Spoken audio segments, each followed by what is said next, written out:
Food City Friday, live from downtown Greenville, having so much fun with Kirby Moir, registered dietitian with Food City. Kirby, thanks so much for coming out with us today. I'm excited to be here. We've had fun, right? Yes, it's beautiful. Oh my goodness, and looking at all the chef's food and then all the yummy food that you brought, and you are focusing on, I love how you tied it into the Iris Festival, by the way.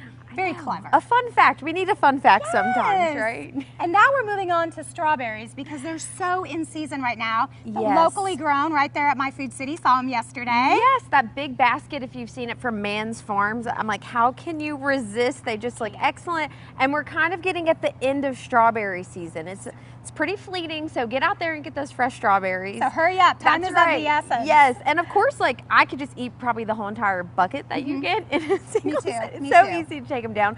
But a couple different ways to kind of pair this up and get creative with your strawberries. And the thing about berries, really, we talk a lot about the color. So we mentioned that rainbow aspect.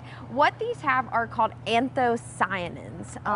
Again, that's a big word. Yeah, we don't need to remember that at home, but what we want to understand is that that color is linked to the antioxidants and the differing health benefits.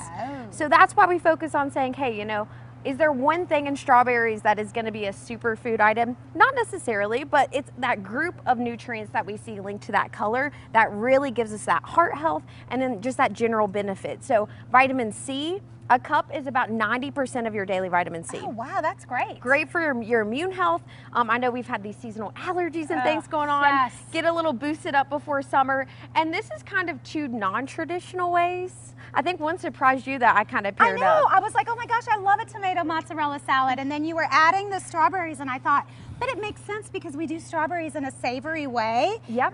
And it just works. Yes, and we recently for Mother's Day did those balsamic strawberries. Yes, and they were, yes, and wonderful. I think it surprises people. They're like, I don't know if that sounds very good, but it really draws out a little bit of that savory undertone, brightens the flavor with the tomato. Super simple when it's hot out and you're like, if I have to cook and be in the heat, this is simple. It's just gonna be a cold dish. I like to get it in the fridge for about an hour before serving, just to help soak up, again, a balsamic vinaigrette, mozzarella, tomatoes, and then just fresh herbs in there with sliced strawberries. And it's beautiful. Look at that color presentation. Yes, and again, that color, we want to remember, I'm getting those nutrients attached to the different coloring. So eating the rainbow, that's our message we're getting across today. Yes, and then you have made these, your take on the oatmeal cookie. Yes. I'm dying to try them. Tell me about these. Okay, this is like the mom hack of all mom hacks because you're gonna have you're gonna have all these ingredients. It is rolled oats. Okay. Peanut butter. I microwave the peanut butter on about like half power for about 30 seconds.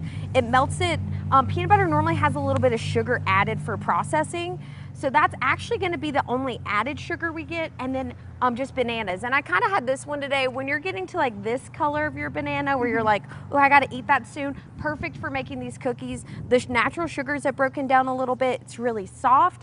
And then you're actually just going to throw in either a chocolate chip or a nut with that. And super simple. You roll them into a little ball, bake at about 350 degrees for about 15 minutes. You can also do this in a loaf. If I do a loaf, I add an egg and a little bit of baking soda. That's it. They're delicious. It's so simple. And I feel like people all the time, like, I love a dessert that you're like, I don't have to feel guilty about enjoying it. This could be a breakfast cookie in my opinion. It really could. It's almost like a little granola bar. It could pass for, you know, an energy bite. A little bit of yogurt. It is just super, super nice. And I just love that little touch of strawberry. It adds a little color. People are kind of surprised. I like a nice little wink in a recipe, so I think that's just a great option. And I like just little bits of chocolate. Yep. And then I did use the food processor for the strawberries. I just found that's always a little easy, but you could just chop those by hand, and it's pretty small. If they're too big, your cookie will kind of fall apart a little bit. But you can kind of see the little piece in there, and I think it's Amy approved today, right? Oh my gosh, it is delicious. You know, I make those little energy bites that you guys gave us the recipe for a while ago, and I'm always looking for different things to incorporate into them to kind of keep them fresh.